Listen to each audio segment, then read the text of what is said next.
శాసనసభ నియోజకవర్గంలో ఇండ్లు మనం ఇచ్చుకోబోతున్నాం. ఇవి సరిపోవు. ప్రతి సంవత్సరం సరాసరిగా 4000 ఇండ్లన్నా ఇచ్చి రాబోయే 4 ఏళ్ల 15 నుంచి 20,000 ఇందిరమ్మ ఇండ్లు కొడంగల్ శాసనసభ నియోజకవర్గంలో ఇచ్చి ప్రతి పేదవాడిని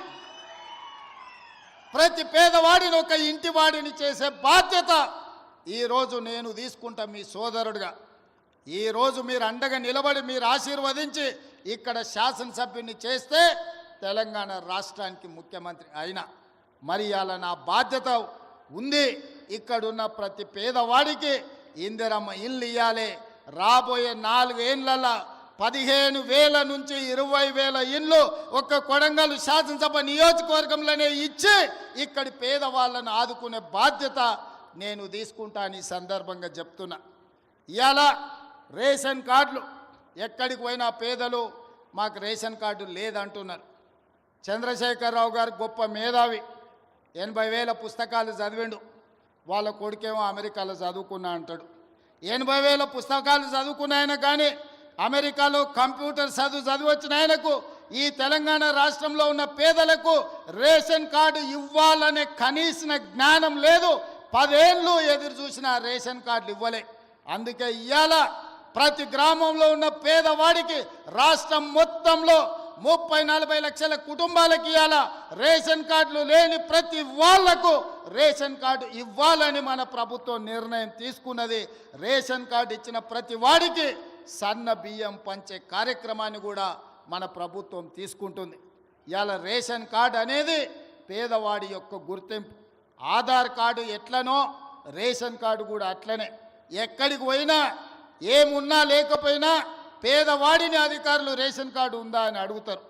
మరి ఇవ్వాల్సిన అధికారులు గత ప్రభుత్వం 10 ఏళ్ళు రేషన్ కార్డులు ఇవ్వలేదు. అందుకే ఇవాళ మనం ప్రతి గ్రామంలో గ్రామ సభలు పెట్టి గ్రామ సభల ద్వారా మన దగ్గర ఉన్న సమాచారాన్ని ఇవ్వడమే కాదు, రేషన్ కార్డులు రాని వాళ్ళను వివరాలు లేని వాళ్ళను గ్రామ సభలల్లో మీ వివరాలు ఇవ్వండి, మీ అందరికీ రేషన్ కార్డులు ఇస్తామని చెప్పి మన ప్రభుత్వ అధికారులను గ్రామాలకు పంపించినాం. ప్రతి 6 నెలలకు క్రమము తప్పకుండా అధికారులను గ్రామాలకు పంపిస్తున్నాం. గత 10 ఏళ్లలో ఎప్పుడైనా అధికారులను చూసినరా అని నేను అడుగుతున్నా. ఎప్పుడైనా చూసినరా? కలెక్టర్లను చూసినరా? ఆర్డీఓలను చూసినరా? ఎంఆర్ఓలను చూసినరా?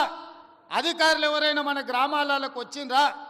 ఇప్పటికే 3 సార్లు మనం గ్రామ సభల ద్వారా గ్రామాలకు అధికారులను పంపించి ప్రజల దగ్గరికి పంపించి ప్రజా పరిపాలనలో ప్రజలకు మీరు జవాబుదారీతనంగా ఉండాలి, ప్రజలకు వెళ్ళి వివరించండి అని చెప్పి ప్రతి అధికారిని గ్రామ బాట పట్టించినాం.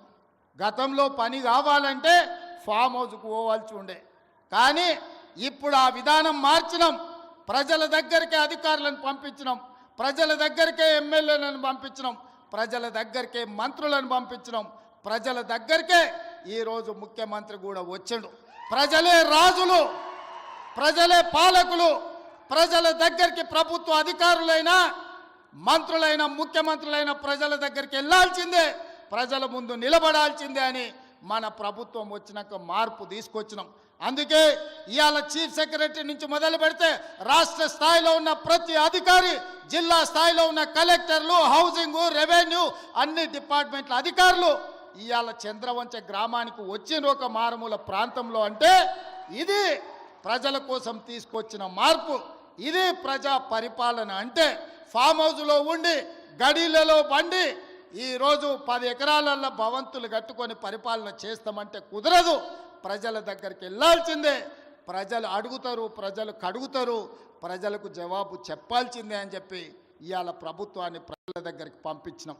అందుకే రాష్ట్రంలో ఉండే అధికారులు మొత్తం ఇవాళ కొడంగల్ శాసనసభ నియోజకవర్గం చంద్రవంచ గ్రామానికి వచ్చిందంటే ఇది ప్రజా పరిపాలన. అంటే ప్రజల దగ్గరకు వచ్చి ప్రజల చేత ప్రజా సమస్యల్ని పరిష్కరించి ప్రజల చేత విజ్ఞప్తులు తీసుకొని పరిష్కరించడానికి అధికారులను ఈరోజు పంపించినాం. అందుకే ఈరోజు రేషన్ కార్డులైనా, ఇందిరమ్మ ఆత్మీయ భరోసా అయినా, ఇందిరమ్మ భరోసా అయినా, లేకపోతే ఇందిరమ్మ ఇండ్లైనా, ఇండ్లకు ఉచిత కరెంట్ అయినా, వ్యవసాయానికి ఉచిత కరెంట్ అయినా, ప్రభుత్వ ఉద్యోగ ఖాళీల భర్తీ అయినా, రైతు రుణమాఫీ అయినా, ఏ కార్యక్రమం అయినా ఈరోజు అధికారులు ప్రజల దగ్గరకు వచ్చి అడుగుతున్నారు. అక్కడక్కడ కొంత గందరగోళం సృష్టిస్తారు. అధికారులు వచ్చిందే మీ వివరాలను సేకరించడానికి. మా వివరాలు లేవు అని కొంతమందిని ఉసిగొల్పి కొన్ని గ్రామాలల్లో చిల్లర మల్లర పంచాయతీ పెట్టాలని చూస్తున్నారు. నేను ఒకటే విజ్ఞప్తి చేస్తున్న, తెలంగాణ రాష్ట్రంలో ఉండే దాదాపుగా 12,000 పైన గ్రామ పంచాయతీలలో జరిగిన గ్రామ సభలల్లో పాల్గొన్న వాళ్ళకు అధికారులే మీ దగ్గరకు వచ్చింది. అధికారులు మీ వివరాలు రాసుకుంటారు. అధికారులు మీ వివరాలు తీసుకొని మీ సమస్యల్ని పరిష్కరించడానికి వచ్చినప్పుడు మీరు ఆ అధికారులకు పూర్తి స్థాయిలో వివరాలు ఇవ్వండి. మీ వివరాలను అన్నిటినీ కంప్యూటర్లో క్రోడీకరించి మీకు అందరికీ సంక్షేమ పథకాలు అమలు చేసే బాధ్యత ఈ ప్రభుత్వం తీసుకుంటుంది. ప్రజలకు జవాబుదారీతనంగా మేము ఉంటాం. ప్రజలు అడిగే ప్రశ్నలకు సమాధానం చెప్తాం. ప్రజలకు సంక్షేమ పథకాలను అమలు చేస్తాం. ఇది రాష్ట్రం నలుమూలలా మీరు గుర్తు పెట్టుకోండి. చెప్పింది చేసి చూపించే పార్టీ ప్రభుత్వం మనది. తెలంగాణ ఇస్తామన్నాం, తెలంగాణ ఇచ్చినాం. 2023లో మనం అధికారంలోకి వస్తామన్నాం, మనం అధికారంలోకి వచ్చి చూపించినాం. ఇవాళ అధికారంలోకి వచ్చిన మనం అభివృద్ధి కార్యక్రమాలను, సంక్షేమ పథకాలను అమలు చేయాల్సిన అవసరం ఉన్నది. అందుకే నిరంతరం మేమందరం పనిచేస్తున్నాం. మీ ఆశీర్వాదం ఉండాలి. ఇవాళ మీరు ఒక్కటే ఆలోచన చేయండి. కొడంగల్ శాసనసభ నియోజకవర్గం ఈరోజు రాష్ట్రం మొత్తం అభివృద్ధి కార్యక్రమాన్ని భుజాల మీద వేసుకొని ఒక పక్కన గోదావరి నదీ జలాల మీద కట్టిన కాళేశ్వరం కూలిపోయినా, ఈసారి దేశం మొత్తం మీద కాళేశ్వరం కూలిన 1,56,00,000 మెట్రిక్ టన్నుల వరి ధాన్యాన్ని పండించి 500 రూపాయల బోనస్ కూడా ఇచ్చి ఇవాళ రైతులను ఆదుకున్నాం. 10 ఏళ్ళైనా పాలమూరు రంగారెడ్డి ఎత్తిపోతలు పూర్తి కాలే. 10